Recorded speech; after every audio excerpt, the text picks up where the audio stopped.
जय श्री गणेश। राधे राधे मित्रों आइए गणेश पुराण से चतुर्थ अध्याय आगे जारी करते हैं। अध्याय का विषय है रुक्मांगद की संकट से निवृत्ति। व्यास जी बोले, प्रभु उसे किस प्रकार से संकट की प्राप्ति और निवृत्ति हुई सो कहने की कृपा कीजिए। उसके विषय में जानने की मुझे बड़ी अभिलाषा है। यह सुनकर चतुरानन ने कहा आरंभ किया, हे व्यास जी, राजा रुक्मांगद सुखपूर्वक राज्य करता था। एक दिन वह शिकार के लिए वन में गया और शिकार न मिलने पर इधर उधर भटकने लगा। तभी उसे वाचकनिवी ऋषि का आश्रम दिखाई दिया। वह उस आश्रम में गया तो वहाँ ऋषि और उनकी पत्नी मुकुंदा दिखाई दिए। उसने दोनों को प्रणाम किया और ऋषि की आज्ञा से कुटी के एक कक्ष में विश्राम करने लगे। इसी बीच ऋषि स्नानार्थ सरोवर पर चले गए। तभी ऋषि पत्नी ने राजा के पास जाकर कहा कि तुम अति सुंदर हो, मैं तुम पर मोहित हो गई हूँ, मुझे प्रसन्न करो। राजा बोला, आप पूज्य महर्षि की पत्नी हैं और मेरे लिए माता के समान हैं, अतः मैं ऐसा दुष्कर्म नहीं कर सकता।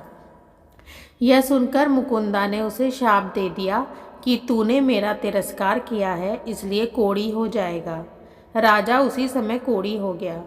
वह बड़ा दुखी हुआ और सोचने लगा, मैंने धर्म का पालन किया तो भी मेरी ऐसी दशा हुई। अब ऐसे घृणित जीवन से कोई लाभ नहीं।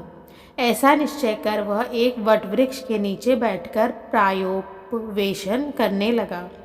ब्रह्मा जी बोले, हे द्वैपायन। उसी अवसर पर नारद जी उस मार्ग से निकल रहे थे।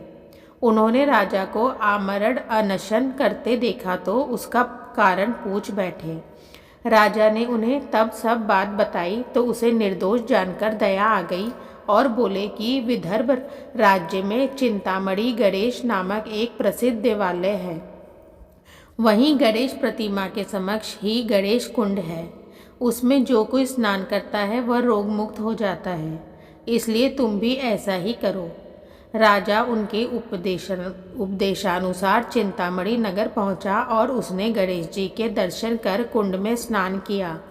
इससे वह तुरंत ही निरोग हो गया।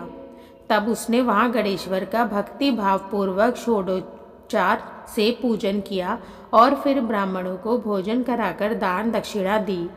तभी उनके पास गणेश दूत आकर बोले, राजन, भगवान गणेश्वर की आज्ञा से हम यहाँ आए हैं। तुम हमारे साथ उस विमान पर चढ़कर प्रभु की सेवा में चलो। राजा बोला, हे प्रभु, पार्षदों, मेरे माता पिता अभी जीवित हैं, मैं उन्हें छोड़कर आपके साथ कैसे चलूं? तो दूत बोले, तुम पुनः इस कुंड में स्नान और गणपति पूजन कर उनका पुण्य अपने माता पिता के अर्पण करो तो उन्हें भी अपने साथ ले सकते हो। राजा ने दूतों के कहे अनुसार ही पुनः स्नान पूजनादि किया और अपने माता पिता को साथ लेकर गणपति धाम को चला गया। मित्रों, इस प्रकार गणेश पुराण से चतुर्थ अध्याय यहीं पर समाप्त करते हैं। आगे का अध्याय अगले वीडियो में जारी करेंगे। तब तक के लिए राधे राधे।